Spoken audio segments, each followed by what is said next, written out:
Hola, estás en el canal Realidad Detective y hoy tenemos otra historia horrible. Cada caso deja una cicatriz. Algunas son superficiales, un recordatorio cínico de la estupidez humana. Otras son profundas, heridas que nunca terminan de cerrar y que duelen con el cambio de tiempo. Este caso, el archivo de la fuente, no fue una cicatriz. Fue una amputación. Me arrancó una parte del alma. Todo empezó con una frase garabateada en un archivo polvoriento. Una frase que desafiaba la lógica y la decencia. Mi padre creó a mi madre y a mí. El humo de incienso caro, de ese que usan los que creen que pueden comprar la absolución, envolvía sus susurros en los pasillos de mi memoria, sellando un pacto de sangre y silencio en una mansión de mármol blanco. Hoy abro un archivo que las élites de Zapopan no solo quisieran quemar, sino borrar de la existencia. El caso de la familia de la Fuente.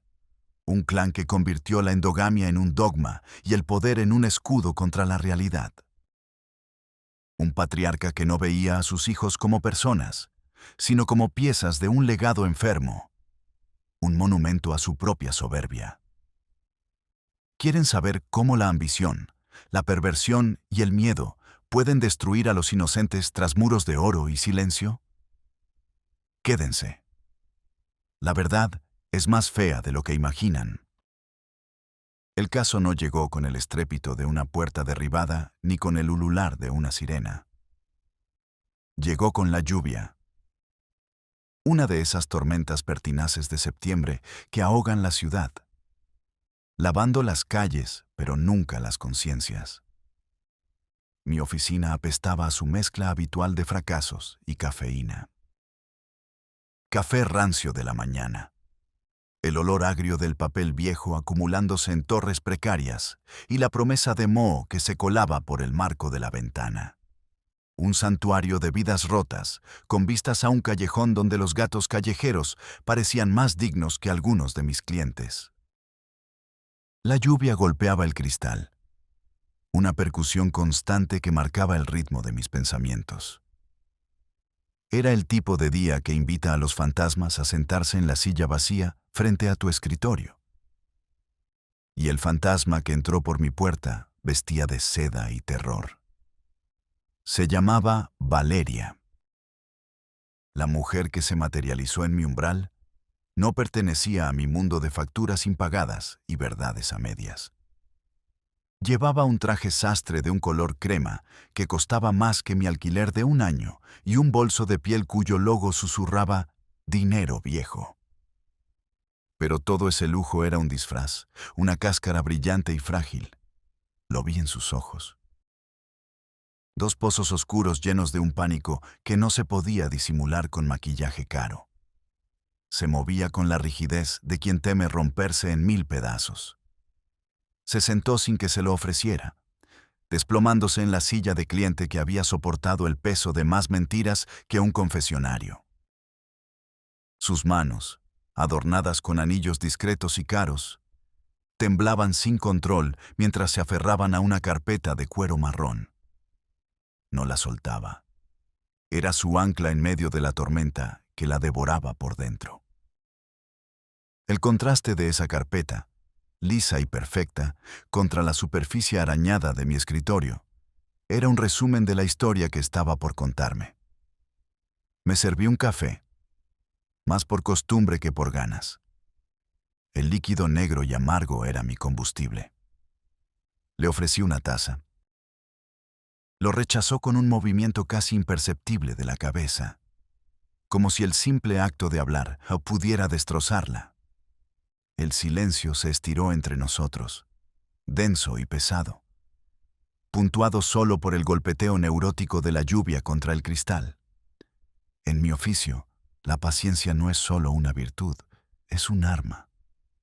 Esperé. Los clientes como ella son como una presa agrietada. Basta un poco de presión, o ninguna en absoluto, y el agua encontrará una salida. No sé si he hecho bien en venir. susurró finalmente. Su voz era un hilo, tan delgada que casi se perdió en el sonido de la tormenta. Ya está aquí, respondí sin más. Mi voz sonó más áspera de lo que pretendía, una lija sobre su seda. El cinismo es un callo que se forma sobre la piel para no sentir demasiado. Son poderosos, intocables. Usted no lo entiende. La gente poderosa es la que tiene los secretos más caros y más sucios, le dije, dando un sorbo a mi café. Sabía a quemado, como casi todos los días, como casi todas las verdades. Ella levantó la vista y, por primera vez, vi algo más allá del terror. Una chispa de furia, de determinación. Empujó la carpeta sobre el escritorio. El cuero suave se deslizó sobre la madera, un sonido obsceno en la quietud de la oficina. «Tiene que ver esto», dijo. Su voz ya no era un susurro, era una orden. Una súplica desesperada disfrazada de mandato. Apoyé los dedos en el cuero frío de la carpeta. Se sentía cara, suave, un mundo aparte de la madera astillada de mi escritorio. La abrí despacio. El olor a papel fotográfico de alta calidad y a un perfume sutil, casi imperceptible, me golpeó primero. Luego, el brillo. Un ataque visual de perfección manufacturada. Fotografías. Decenas de ellas, organizadas con una precisión obsesiva. La familia perfecta en su paraíso artificial. La familia de la fuente. En mi oficio, aprendes rápido que las sonrisas más amplias esconden los abismos más profundos. Y las sonrisas de los de la fuente eran fosas comunes. El patriarca, Alejandro de la Fuente, presidía cada imagen como un emperador romano. Un hombre de mandíbula cuadrada, pelo plateado perfectamente peinado y unos ojos fríos y calculadores que no miraban, sino que tasaban. En una foto, posaba junto a una fuente de mármol, con la mano sobre el hombro de su hija mayor, Martina. No era un gesto de afecto paterno. Era el gesto de un coleccionista exhibiendo su pieza más preciada. La mano no descansaba. Sujetaba. Había posesión en esos dedos. A su lado, su esposa, Isabel, era una obra maestra de la negación. Su sonrisa, idéntica en cada foto, era una máscara de porcelana congelada, perfecta y aterradoramente vacía. Parecía estar posando para un retrato mientras su casa ardía a sus espaldas. Los hijos menores, Jimena y Leo, eran casi accesorios en la composición. Fantasmas en su propia vida familiar. Sus miradas nunca encontraban la cámara. Se perdían en algún punto fuera del encuadre, como si buscaran desesperadamente una ruta de escape de ese escenario perfecto. En una foto grupal durante unas supuestas vacaciones en la playa, todos miraban al fotógrafo, excepto Leo. El chico, de unos 10 años, miraba fijamente las olas, pero no con la curiosidad de un niño, sino con la nostalgia de un prisionero que ve el mar desde su celda. Entre las fotografías brillantes, había trozos de papel, notas, la caligrafía de Valeria, rápida, angulosa, nerviosa. Apuntes tomados a escondidas que eran como las claves para descifrar un mapa del infierno. Ritual de unidad cada luna llena. La frase me dio un escalofrío. Sonaba a secta, a algo primitivo y oscuro oculto bajo capas de civilización y dinero. Los niños no van a la escuela. Tutores privados que firman contratos de confidencialidad. Médicos que vienen a casa. El primo de Alejandro. Aislamiento, control total. La creación de una burbuja hermética. Nadie, absolutamente nadie, sale de la finca sin escolta. La mansión no era un hogar. Era una fortaleza diseñada para mantener el mundo fuera y a sus habitantes dentro. Me detuve en los retratos de las hijas. Martina, la mayor. Su evolución era una tragedia contada en papel fotográfico. En las fotos más antiguas, de niña, sus ojos brillaban con vida. A los 12, todavía había una luz. A los 14, esa luz había empezado a parpadear. En las fotos más recientes, con 20 y pocos años, sus ojos eran dos pozos opacos. Una muñeca rota vestida de seda y joyas. En un primer plano, noté el detalle que Valeria había señalado con un círculo rojo apenas visible. Un pequeño tatuaje en la parte interior de su muñeca. Un símbolo intrincado. Una especie de nudo celta estilizado. Más tarde descubriría que era una versión del escudo familiar. No era un adorno. Era una marca de propiedad, como se marca al ganado. Luego estaba Jimena, la menor. En sus ojos no había el vacío de su hermana. Había un fuego contenido, una rabia hirviendo a fuego lento, una mezcla de desafío suicida y miedo puro. Era la mirada de alguien que sabe que está en una jaula y pasa cada segundo buscando el eslabón más débil. Entonces, entre dos fotos, encontré la nota que lo cambió todo. Un pequeño post-it amarillo pegado en el reverso de una foto de una cena familiar. Cena formal. Invitados importantes. Alejandro toca la mano de Martina sobre la mesa. Un gesto lento, posesivo. Ella se estremece violentamente. El tenedor de plata se le resbala de los dedos. Cae al suelo de mármol. El ruido es una explosión en el silencio. Silencio total. Todos se congelan. Leo agacha la cabeza y clava la vista en su plato. Isabel, la madre, sonríe como si nada. Se inclina hacia la invitada y empieza a hablar del clima. Ignora el tenedor. Ignora la mirada de su hija. Ignora el temblor. Leí esa nota 3 veces. La escena se desplegó en mi mente con una claridad espantosa. El tenedor de plata golpeando el mármol. El único sonido en un comedor lleno de gente rica y poderosa. Un sonido que gritaba la verdad. El silencio posterior, más elocuente que cualquier confesión. Esa fue la primera grieta. La primera vez que la fachada perfecta se resquebrajó, aunque solo fuera por un instante. Levanté la vista. Valeria me miraba, mordiéndose el labio, esperando mi reacción, mi veredicto. Cerré la carpeta. El sonido seco del cuero fue definitivo. Cuéntemelo todo, le dije, mi voz ahora más grave. Desde el puto principio.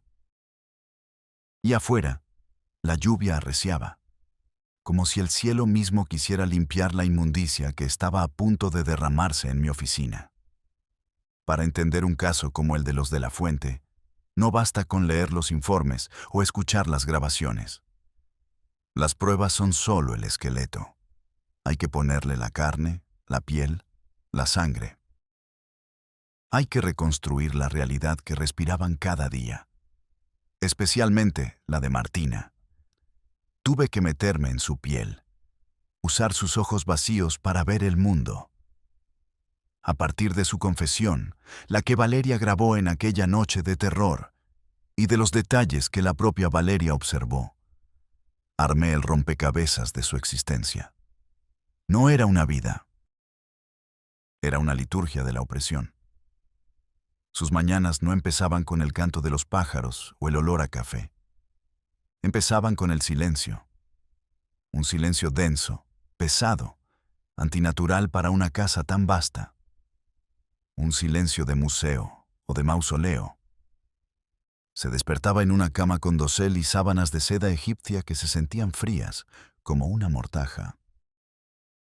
La habitación era una obra de arte de un diseñador de interiores famoso, con muebles de maderas exóticas y un balcón que daba a los jardines inmaculados. Pero la belleza era una trampa, una decoración para la jaula.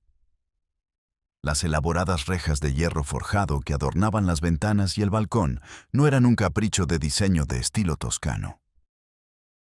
Eran barrotes, elegantes, caros, pero barrotes al fin y al cabo. El único sonido que rompía la quietud sepulcral era el eco rítmico de los pasos de los guardias en el pasillo de mármol. Pasos medidos, constantes. Un metrónomo que marcaba el tiempo de su cautiverio, un recordatorio perpetuo de que cada segundo de su vida estaba vigilado. Su ritual matutino era una ceremonia de anulación.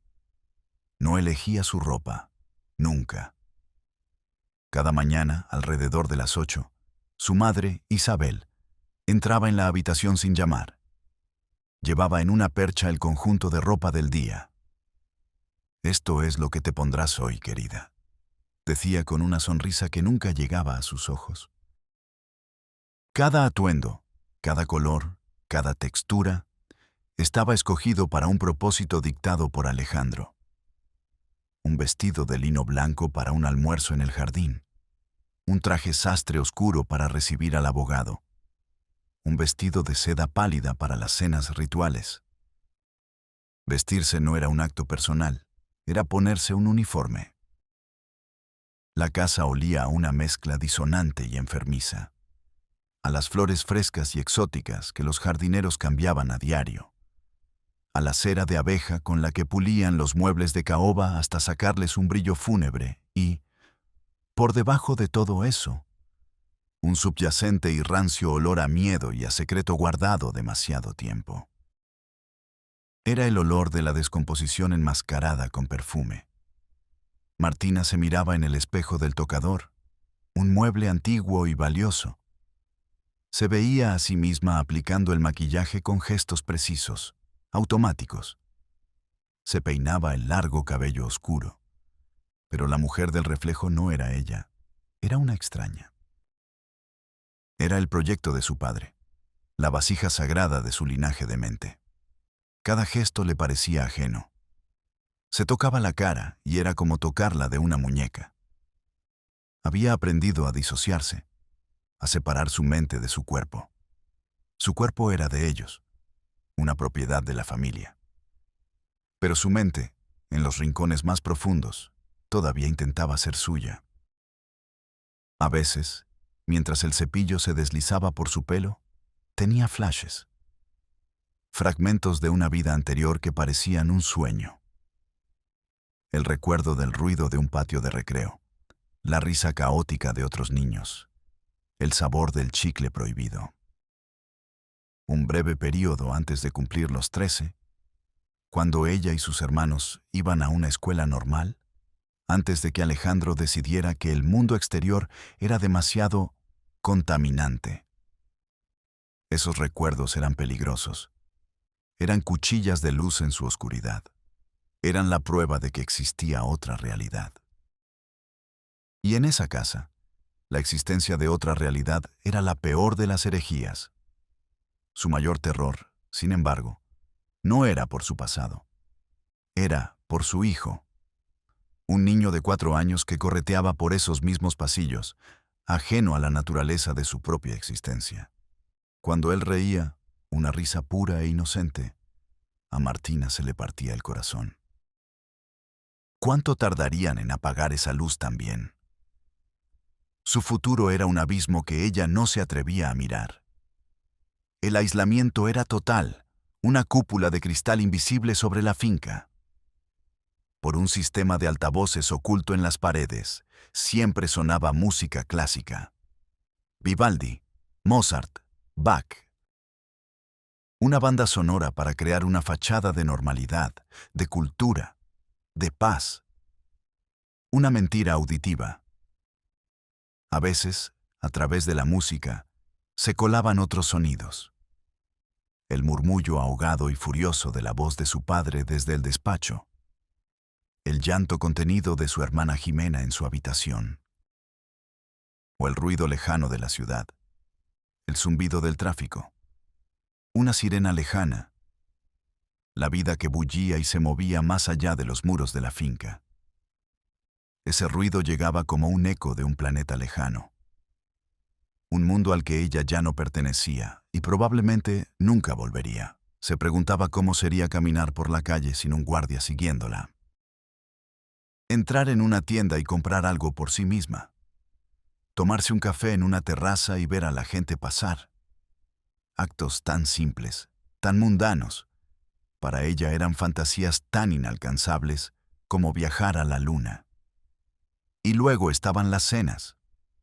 Las cenas eran el epicentro del horror, el sacramento de su culto familiar.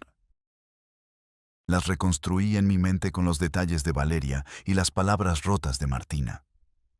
La larga mesa de madera de ébano, pulida hasta brillar como un espejo negro que reflejaba las llamas de las velas. Alejandro siempre se sentaba a la cabeza, un rey en su trono. Isabel a su derecha, la reina consorte, la guardiana del rito. Y a su izquierda, en el asiento de honor, Martina, el asiento del sacrificio. Junto a ella, en una silla alta de niño hecha a medida para no desentonar con el lujo, se sentaba su hijo, el hijo de Martina, y el hijo de Alejandro, el nieto hijo, la encarnación del pacto. Durante esas cenas, Alejandro pontificaba. Se ponía de pie, levantaba su copa de vino caro y brindaba. Su voz era grave, hipnótica, la de un predicador. Por la pureza de nuestra sangre, decía, mirando a cada miembro de la familia a los ojos. Por la eternidad del linaje de la fuente, que no se mezcla, que no se diluye, que no se corrompe. Su mirada se posaba entonces en el niño con un orgullo monstruoso.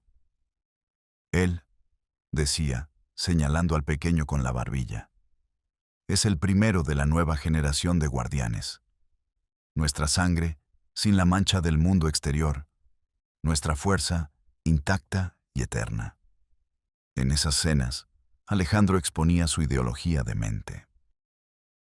Hablaba del mundo exterior como un lugar corrupto, débil, un barco hundiéndose en un mar de mediocridad y caos. Solo ellos, su familia, preservando su esencia divina a través de la endogamia más extrema, sobrevivirían al colapso inevitable. El incesto no era un pecado para él, era un acto de fe, la forma más elevada de lealtad al linaje. La garantía de la inmortalidad. Mientras su padre hablaba, Martina sentía una náusea física, una repulsión que le subía por la garganta y que tenía que tragar junto con la comida de lujo. Tenía que concentrarse en un punto fijo de la pared para no vomitar. Miraba a su hijo, un niño inocente que jugaba a escondidas con las migas de pan. Y en sus rasgos, en la forma de sus ojos, en el contorno de su mandíbula que se adivinaba varonil, veía a Alejandro. Veía a su padre, a su violador. El amor maternal, inmenso y protector, y el odio más profundo y visceral luchaban en su interior. Era una guerra civil en su alma que la dejaba exhausta cada noche. La culpa la devoraba. ¿Cómo podía amar a la prueba viviente de su propia destrucción? La vergüenza era un manto invisible que la cubría por completo, asfixiándola. Recordaba vívidamente la primera y única vez que se había revelado abiertamente. Tenía 17 años. Se negó a bajar a una de esas cenas rituales. Se encerró en su habitación, apilando muebles contra la puerta. No sirvió de nada. La puerta no duró mucho. Su madre, Isabel, entró. No gritó. Su frialdad era mucho peor. La abofeteó con la fuerza de un hombre, una bofetada que la tiró al suelo. Tu deber es obedecer, le siseó agachándose junto a ella. Su aliento olía a vino y a decepción. Eres una de la fuente. Tu cuerpo y tu voluntad no te pertenecen. Le pertenecen al linaje. En ese momento, Martina entendió la verdad más terrible de todas. Su madre no era una víctima más. Era la suma sacerdotisa del culto. La guardiana más celosa de la jaula. La llegada de Valeria fue una anomalía. Un error de cálculo de un tirano cegado por su propia arrogancia. Valeria había sido la mejor amiga de Isabel en la universidad. mucho antes de que la locura se apoderara de la familia y el dinero los aislara. Usó esa vieja amistad como una llave maestra. Le escribió a Isabel y luego a Alejandro, proponiéndole la idea de un libro. Un libro homenaje a la historia de las grandes familias fundadoras de Jalisco. Una excusa brillante. No apeló a la amistad, sino directamente a la vanidad de Alejandro. La idea de que su dinastía quedara inmortalizada en un libro, su ideología registrada para la posteridad, le fascinó. Fue un cebo irresistible. Le permitió quedarse en la mansión, en un ala de invitados, con acceso a los archivos familiares. Pero la hospitalidad tenía un precio, por supuesto. Le asignó un guardia personal, un hombretón silencioso que la seguía a todas partes como una sombra. Para su protección y comodidad, dijo Alejandro con una sonrisa que no llegó a sus ojos. Valeria me confesó que se sentía como un espía en territorio enemigo. Cada sonrisa que intercambiaba, cada conversación casual, estaba siendo observada, analizada y, sin duda, reportada. El primer contacto real con Martina fue un milagro de azar y silencio en la biblioteca. Un lugar inmenso, de 2 pisos, lleno de libros encuadernados en piel que olían a polvo y a desuso. Valeria fingía investigar en los viejos álbumes de fotos familiares, bajo la atenta mirada del guardia desde la puerta. Estaba a punto de darse por vencida cuando la puerta se abrió y entró Martina. Buscaba un libro de cuentos para su hijo. Sus miradas se cruzaron por encima de una estantería de volúmenes de historia. Fue solo un segundo, un instante robado. Pero en ese segundo, Valeria vio todo el infierno contenido en los ojos de Martina. No era tristeza. Era una súplica de ayuda tan desnuda y desesperada que le heló la sangre. No dijeron nada, no. Martina tomó el libro y se fue, rozando apenas el brazo de Valeria al pasar. Un contacto fugaz que se sintió como una descarga eléctrica. Unos días después, Valeria encontró otra oportunidad. Coincidieron de nuevo en la biblioteca, esta vez sin el guardia a la vista por unos minutos. Valeria no se atrevió a preguntar directamente. Habría sido un suicidio para ambas. En cambio, con una astucia nacida de la desesperación, empezó a hablar de su propia juventud, de los viajes que hizo con una mochila, de los amores de verano, de la simple y gloriosa libertad de caminar por la calle sin rumbo. Y entonces, con una voz que fingía una nostalgia casual, le hizo la pregunta que lo cambiaría todo. ¿Recuerdas cuándo fue la última vez que te sentiste libre? Martina se quedó quieta, de espaldas a ella, mirando por la ventana hacia los jardines perfectamente podados. Pasaron varios segundos de un silencio que pesaba toneladas. Cuando por fin habló, su voz fue un susurro roto, ahogado por las lágrimas que se negaba a derramar. Tenía 12 años. 3 palabras. 3 palabras que contenían una década de horror. Para Valeria, esa frase fue la confesión, la prueba irrefutable. En mi oficina, cuando me lo contó, sentí el peso de esos años robados. 12 años. La frontera entre la luz y la oscuridad absoluta. El catalizador del fin, como suele ocurrir en las tragedias, no fue un plan maestro cuidadosamente ejecutado. Fue un acto de pura, ciega y juvenil desesperación. Jimena, la hermana menor, la del fuego en los ojos, intentó escapar. Su plan era tan simple que rozaba lo suicida.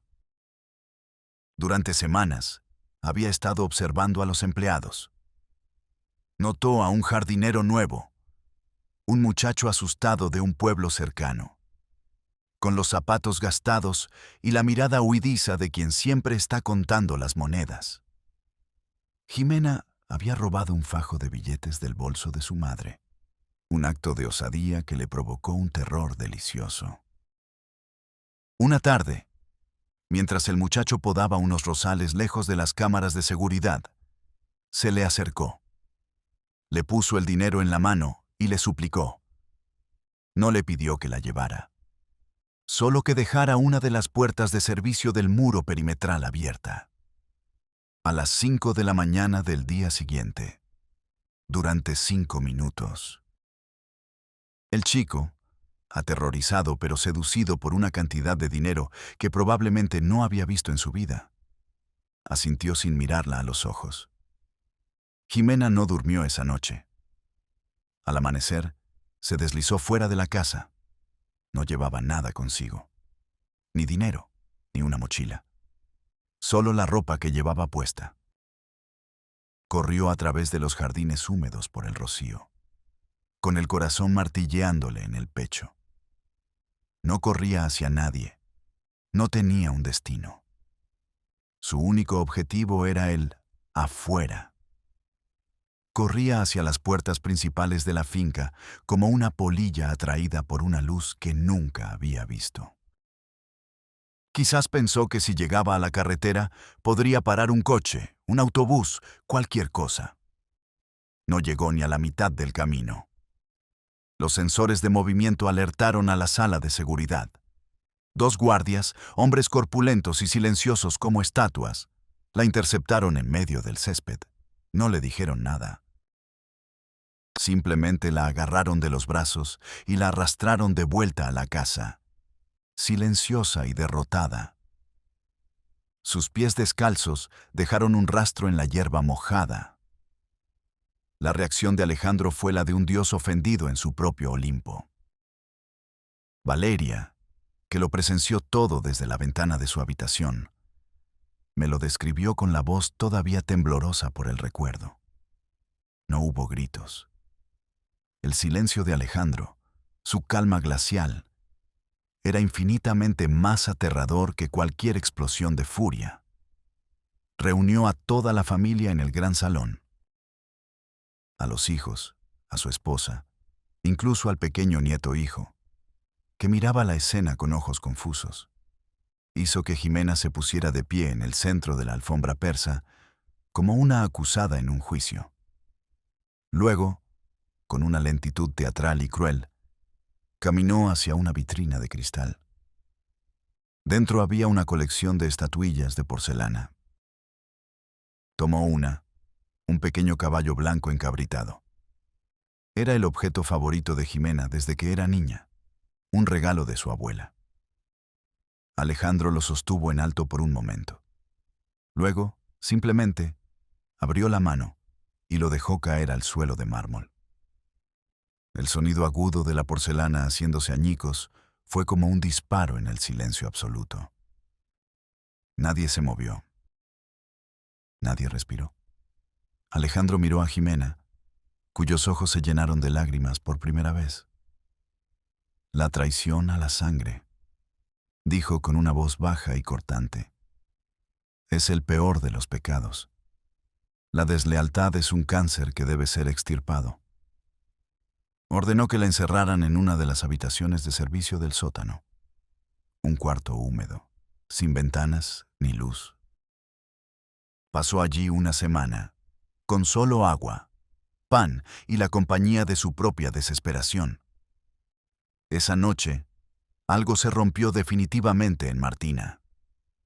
Ver la última chispa de rebelión de su hermana extinguirse de una forma tan fría y calculada fue la gota que colmó el vaso de su propia sumisión. En la humillación de Jimena, vio su propio reflejo, su propio futuro y, peor aún, el futuro de su hijo. Vio una cadena interminable de jaulas doradas.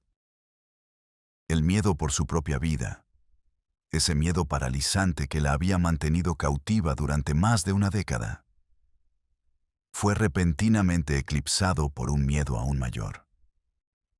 El de la complicidad. El de ver a su hermana recorrer el mismo camino que ella. El de ver a su hijo convertirse en el carcelero de la siguiente generación.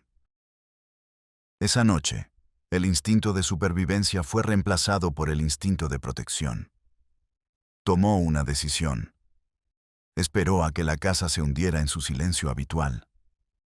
Esperó a que los pasos del guardia nocturno se alejaran por el pasillo. Se deslizó fuera de su cama, sintiendo el frío del mármol bajo sus pies descalzos.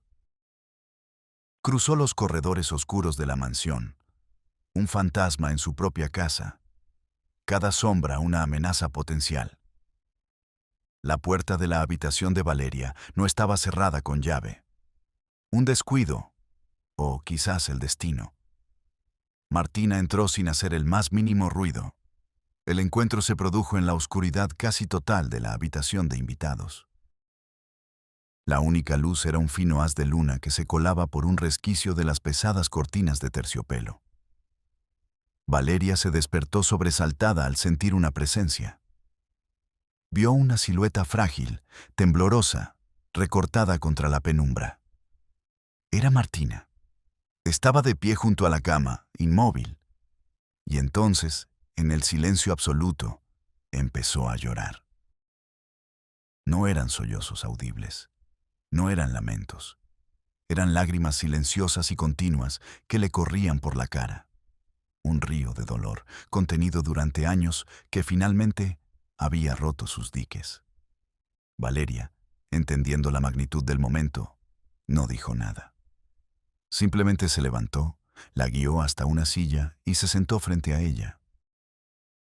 Con un movimiento lento y deliberado, sabiendo que era ahora o nunca, sacó su teléfono del cajón de la mesita de noche. Con el pulgar, sin apartar la vista de los ojos de Martina, activó la grabadora de voz. Era la calma antes de la tormenta, el silencio premonitorio antes del trueno. Y entonces, Martina habló. La grabación que Valeria me entregó, que escuché docenas de veces en la soledad de mi oficina, es la pieza central de este archivo. Es el sonido del alma humana quebrándose y, al mismo tiempo, intentando reconstruirse. Su voz, al principio un susurro apenas audible, fue ganando una fuerza temblorosa a medida que liberaba a los demonios. La primera vez, tenía 13 años. Fue el día de mi cumpleaños. Mi padre me llamó a su despacho después de la cena. Dijo que tenía un regalo para mí, algo especial. Dijo que era mi iniciación en el misterio del linaje, que era un honor, un secreto sagrado que me uniría a él y a nuestro destino para siempre. Su voz se quebró. Tuvo que detenerse para tomar aire. No entendía nada. Estaba tan asustada. El despacho olía a coñac y a su colonia de siempre. Cerró la puerta con llave. Me dijo que no tuviera miedo, que era natural, que así era como las grandes familias se mantenían puras. Me dolía. Y lo peor de todo fue el silencio. Cuando todo terminó, me quedé allí, en el suelo, junto a su escritorio. Yo oí un ruido. La puerta se abrió un poco, un chirrido leve. Era mi madre. Estaba de pie, detrás de la puerta. Había estado allí todo el tiempo, escuchando. Nuestros ojos se encontraron por un segundo. No había nada en los suyos, ni pena, ni ira, nada. Solo cerró la puerta suavemente y se fue. Después de eso, se convirtió en una rutina. Los llamaba rituales de unidad. A veces en su despacho, a veces en mi propia habitación. Mi madre me preparaba, me ayudaba a bañarme, me ponía vestidos especiales, casi siempre blancos. Me peinaba y me decía que era hermosa, que estaba cumpliendo con mi destino sagrado. Y me convencieron. Una parte de mí, la parte que quería sobrevivir, empezó a creerles, o a fingir que les creía. Me decían que era un honor, que yo era la elegida para continuar la pureza de la sangre, una Eva para un nuevo mundo. Hizo una pausa larga, y en la grabación solo se oye su respiración entrecortada, como la de alguien que ha estado corriendo durante mucho tiempo. Cuando me di cuenta de que estaba embarazada, creí que me iba a morir de terror. Tenía 16 años. El mundo se detuvo. Fui a decírselo a mi madre, corriendo, llorando, esperando. No sé qué esperaba. ¿Ayuda? ¿Compasión? Quizás que me ayudara a huir. Ella me escuchó en silencio y luego sonrió. Una sonrisa genuina, radiante, por primera vez en años. Me acarició el vientre y me dijo: «Llevas al heredero, al primer verdadero de la fuente en generaciones, al niño que nos salvará a todos. Siéntete orgullosa, Martina. Eres bendita». El nacimiento fue lo que me rompió por dentro para siempre. Cuando lo tuve en mis brazos, sentí ese amor animal, incondicional, de una madre por su hijo. Era mío. Pero luego lo miraba a la cara y veía a mi padre. Veía sus ojos, su boca, la forma de su cabeza. Y la repulsión me inundaba como una marea negra. Quería protegerlo del mundo, de ellos, de mí misma. Pero al mismo tiempo, una parte de mí lo odiaba. Porque él era la prueba viviente de mi vergüenza, de su crimen. Amo a mi hijo más que a nada en el mundo, ¿entiende? Pero cada vez que lo beso, cada vez que lo abrazo, es como besar a mi propio verdugo. Estaba escuchando la grabación en mi oficina, ya de noche, con los pies sobre el escritorio y un vaso de whisky barato en la mano. Tuve que detenerla. No por el horror gráfico de lo que contaba Martina. Ya había oído cosas terribles en mi carrera. Me detuve por una ira fría y pesada. La voz de la madre, serena y casi ceremonial, hablaba de preparar a su hija y celebraba un embarazo que no debía existir. Ese tono fue lo más perturbador que he oído. No sonaba a una cómplice, sonaba a creyente, la voz del mal que se cree virtud. Era la voz de una creyente, la voz del mal que se cree virtud. Al día siguiente, Valeria, armada con esa grabación en su teléfono, hizo algo que todavía hoy me cuesta entender si fue increíblemente valiente o increíblemente estúpido. Fue al despacho de Alejandro. Él estaba sentado en su enorme sillón de cuero, detrás de su escritorio del tamaño de un coche pequeño, revisando unos planos de arquitectura. Un rey en su trono, planeando su siguiente palacio. La miró por encima de sus gafas de lectura, con una expresión de leve fastidio por la interrupción. «¿Sí, Valeria?» «Estoy ocupado». Ella no dijo una palabra. El miedo la había dejado muda, pero sus manos funcionaban. Caminó hasta el escritorio, puso su teléfono sobre la madera pulida y le dio al play. La voz rota de Martina llenó el silencio opulento del despacho. Valeria me describió la escena con un detalle escalofriante. La cara de Alejandro no cambió al principio. Escuchaba con una curiosidad casi clínica, pero a medida que la confesión avanzaba, su mandíbula se tensó. Sus nudillos, apoyados en el escritorio, se pusieron blancos. Sus ojos, fijos en el teléfono, se oscurecieron. Cuando la grabación terminó y el silencio volvió a caer, levantó la vista.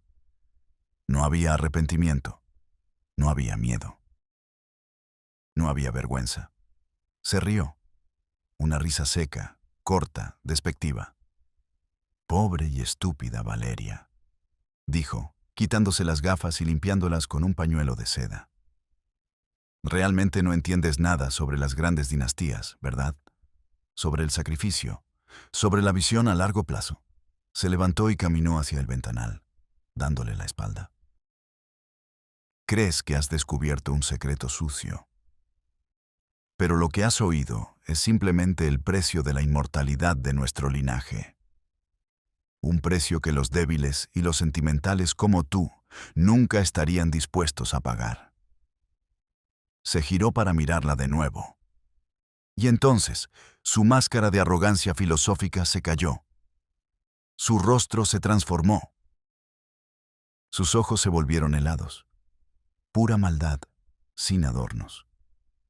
Se acercó a ella, despacio, rodeando el escritorio. Has cometido un gran error, Valeria. Un error fatal. Ella me confesó que en ese momento, con la puerta cerrada y su guardia personal esperando fuera, pensó que no saldría viva de ese despacho. ¿Cómo escapó de la guarida del león? ¿Cómo escapó Valeria de la guarida del león? No fue por su ingenio ni por su fuerza. Fue por la misma arrogancia que había construido esa prisión.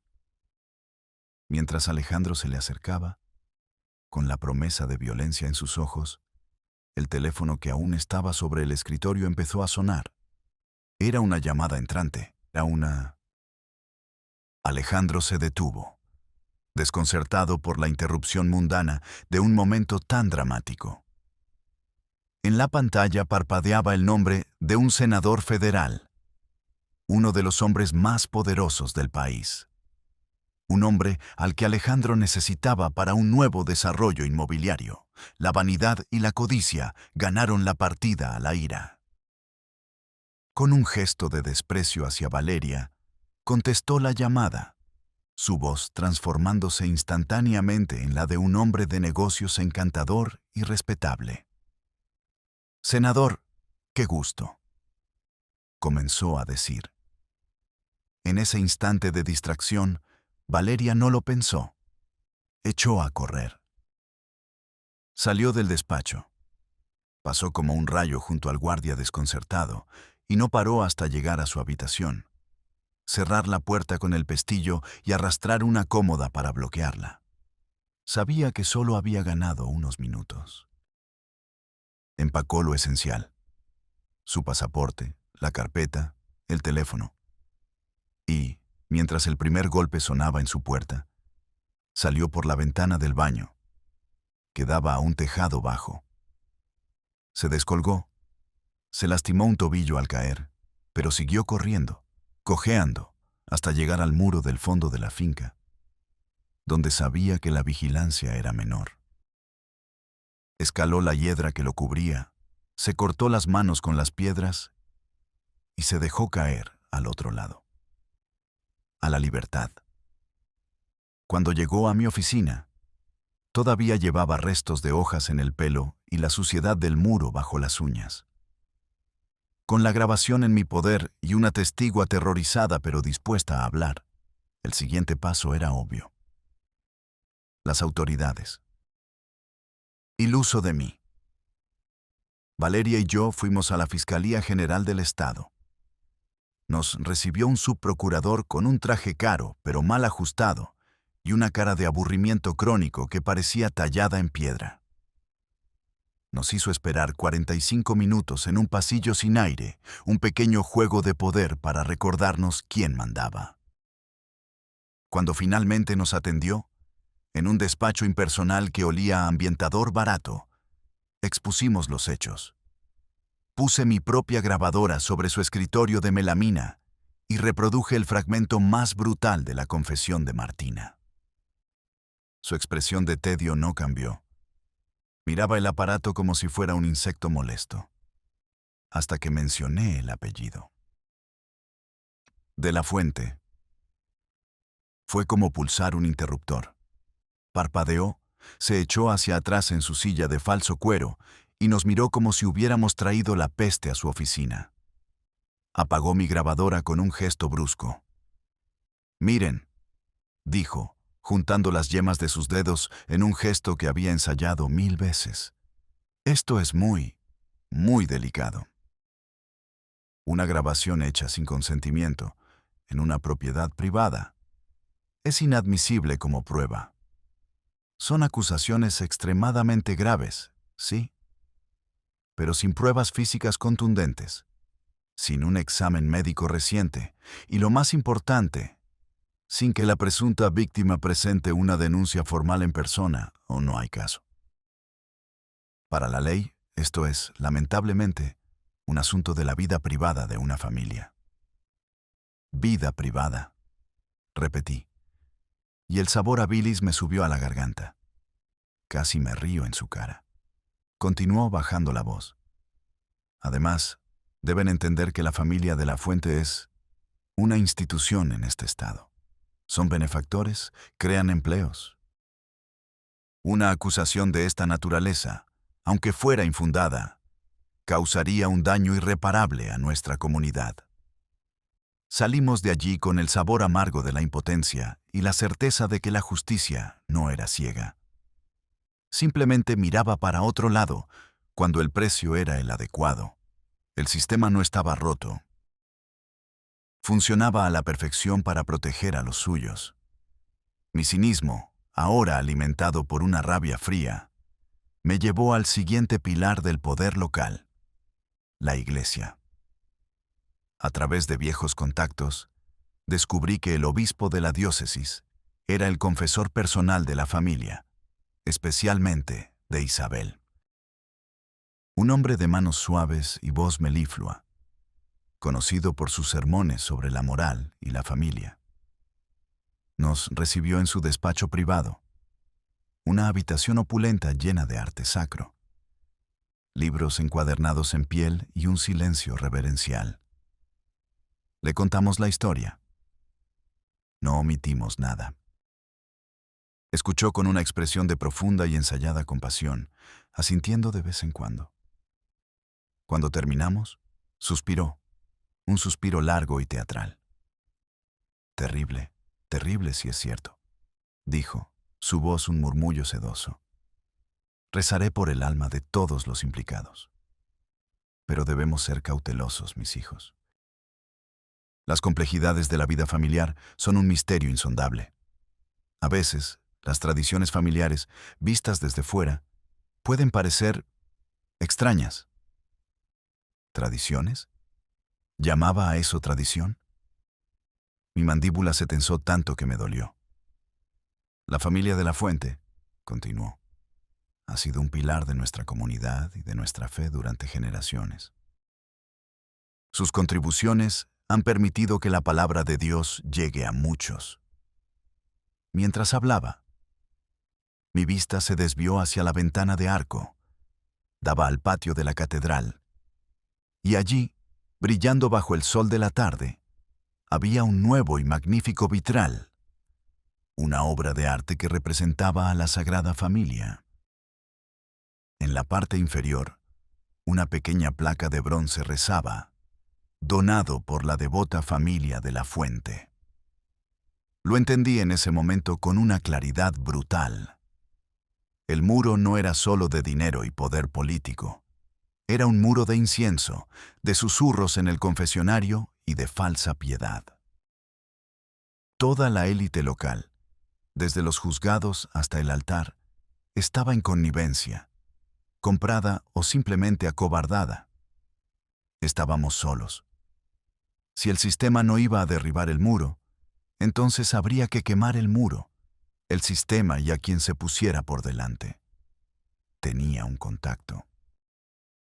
Un periodista de la vieja escuela, de esos que todavía creen que su trabajo es incomodar a los poderosos, no cenar con ellos.